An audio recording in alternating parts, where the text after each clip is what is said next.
حلوين، أنا ديانا وده ديانا شو.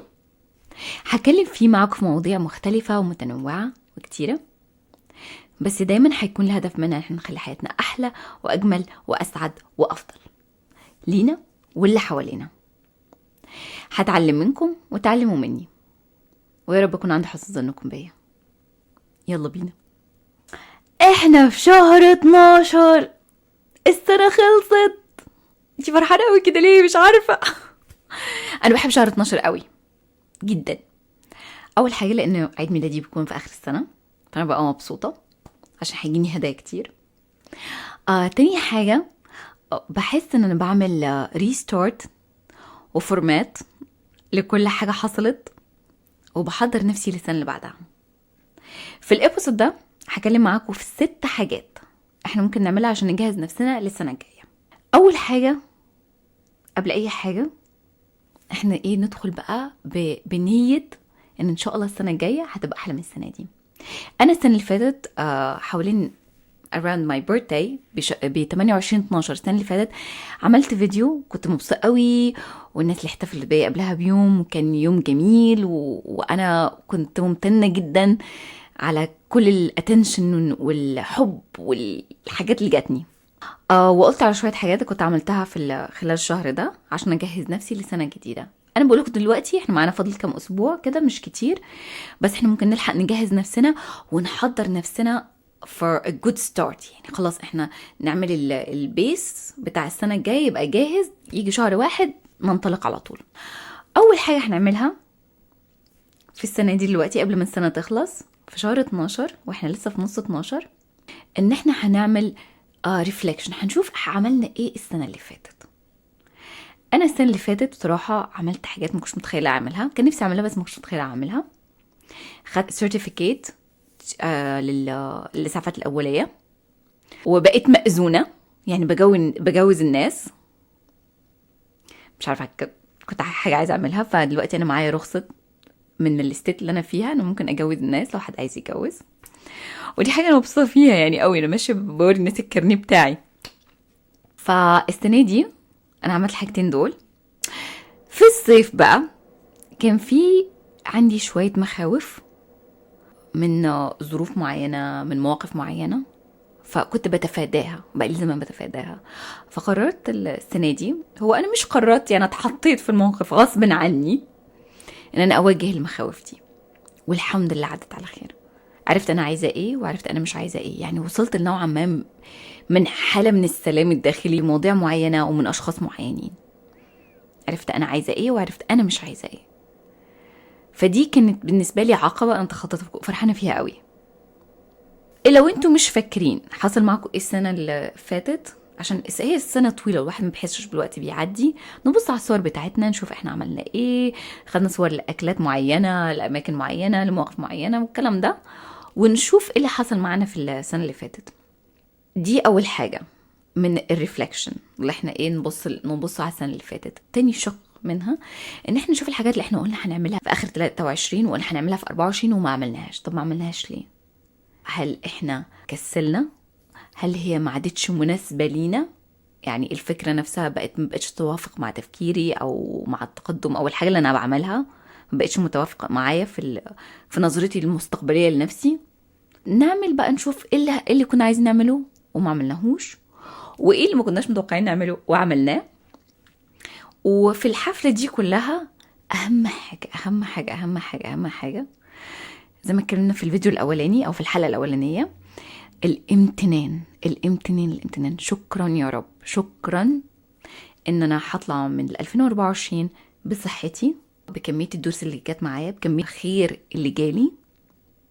فنقعد ونفتكر الحاجات دي، لان ده اساس كويس نبني عليه للسنة الجاية، ان احنا نكون ممتنين لكل حاجة حصلت، حلوة او وحشة. هي طبعا وحشة كانت في نظرنا، بس هي بيبقى درس فاحنا بنتعلم منه.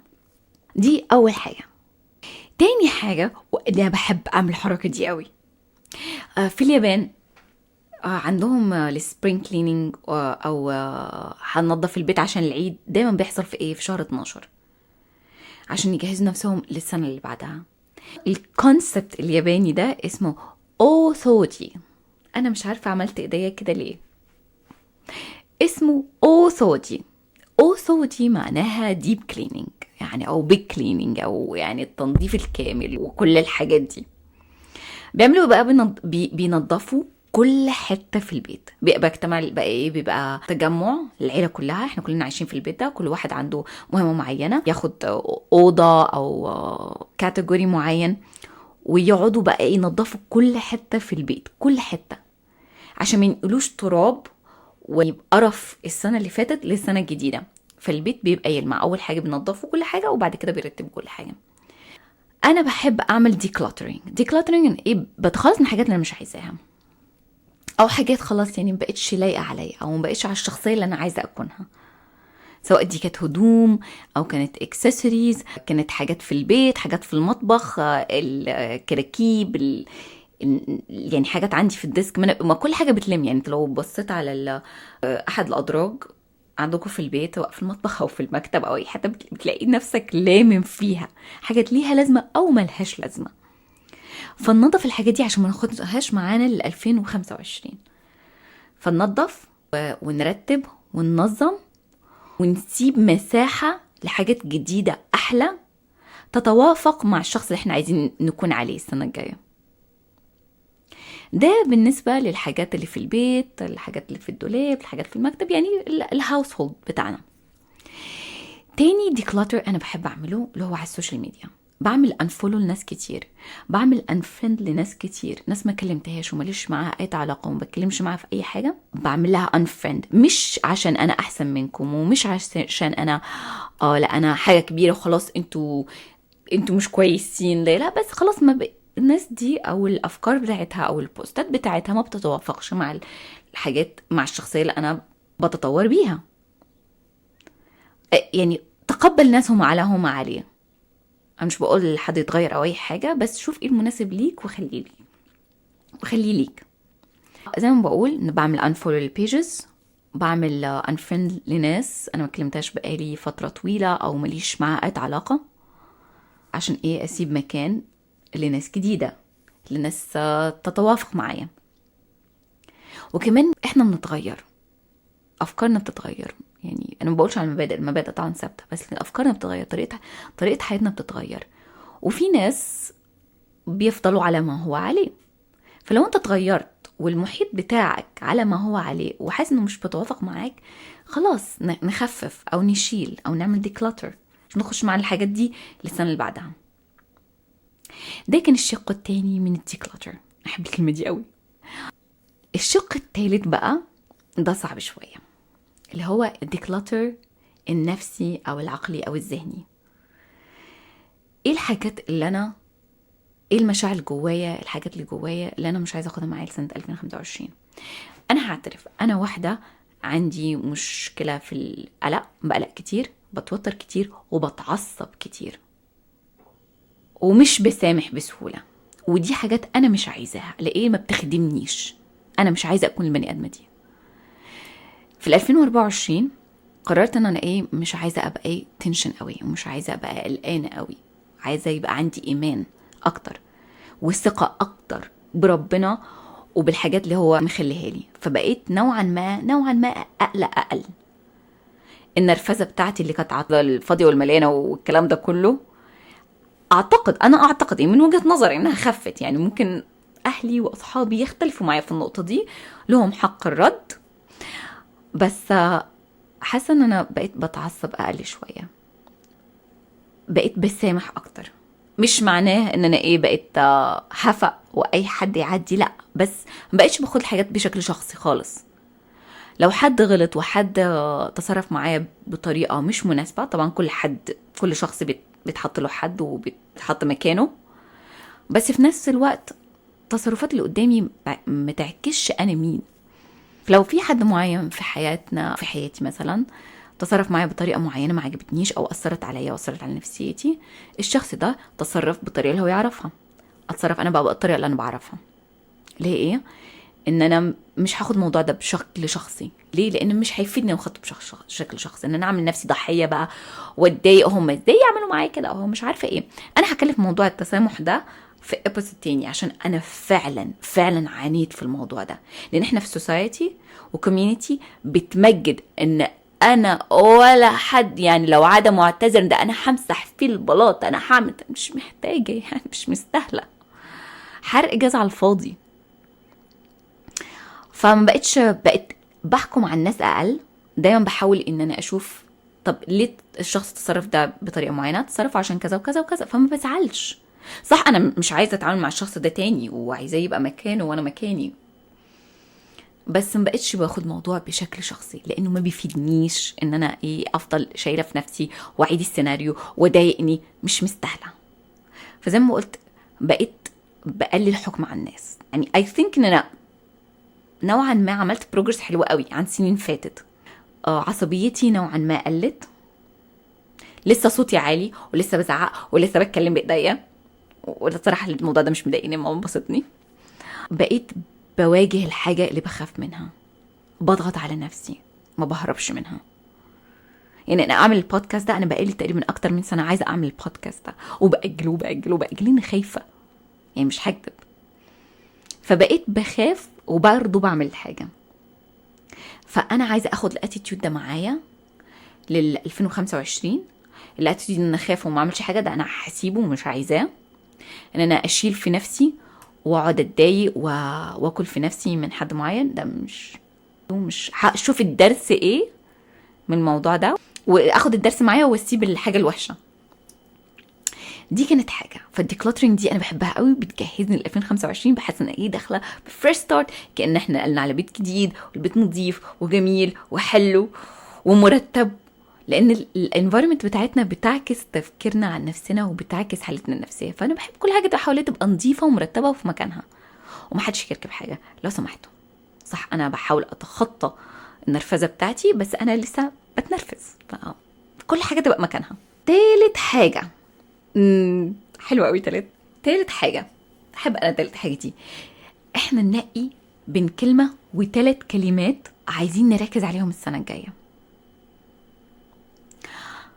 السنة اللي فاتت اللي هي مش اللي فاتت، اللي هي 2024 اللي احنا فيها دلوقتي، كان عندي كلمة الهيلينج، ان انا عايزة اتعافى، والحمد لله I think ان عملت بروجرس حلو قوي. ان انا اكون excited، متشجعة متحمسة. انا بقيت بتحمس على حاجات هايفه قوي وببص ان بتحمس عليها، بس بتديني فعلا شعور بالسعاده، فدي حاجه حلوه. دلوقتي في 2025 في 3 كلمات انا هقول لكم منهم 2، التالتة دي هخليها لنفسي. اول حاجه الاستغناء، ان انا استغني. الفيديو عمل لي thumbs up على فكره، ما اعرفش ليه. اول حاجه الاستغناء، استغناء عن ما بقاش متعلقه باشخاص، بحاجات، باهداف ما عادتش تفيدني، ما عادتش تخدمني. احيان كتيره بنمسك في شخص معين ونقول لا انا عايزه الشخص ده يبقى في حياتي وعايزه نكمل طب الشخص ده مش، ربنا مش رايد. يبقى عندي المقدره ان انا الف في ظهري واخد خطوه لورا. دي صعبه عليا جدا. انا بدات نوعا ما اعمل كده، والوضع غير مريح بصراحه. يعني الوضع جدا غير مريح، عشان بحب احاول تاني especially الاشخاص اللي بحبهم ومش عايزه اخسرهم. بس احيانا you have to let go. خلاص يعني اللي عايز يعمل هو عايز يعمله، واللي عايز يمشي، واللي عايز يروح. انا مفيش حيل اوجع دماغي. انا واحده داخله على 40 وبدهن زيت خروع ومش فايقه انا اقعد امسك في كل حد واكلبش فيه وهو مش عايز. ده بالنسبه للاشخاص. واحيانا اهداف، احيانا بيبقى في عندي مثلا mental image وفي حاجه معينه انا عايزه اعملها ومش راضيه تتظبط معايا. مش احيانا الطريقه بتبقى مختلفه. انا مش بقول نفقد الامل، مش بقول ان احنا اول ما ندخل على اول مطب نوقف، لا.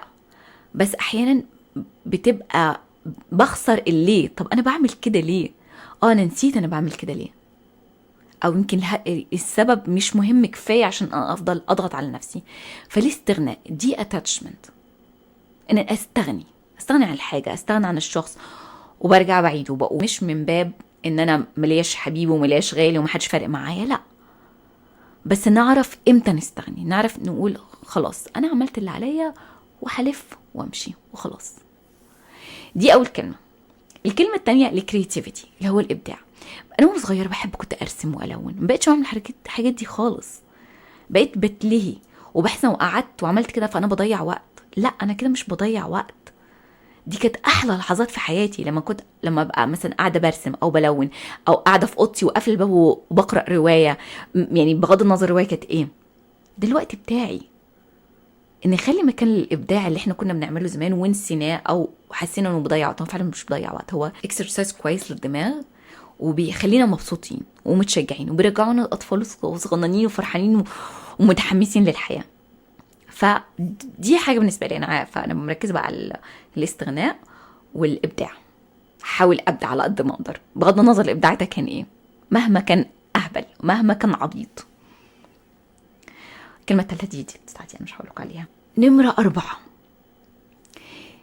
في حاجه في السايكولوجي اسمها الالتر ايجو، الشخصيه البديله.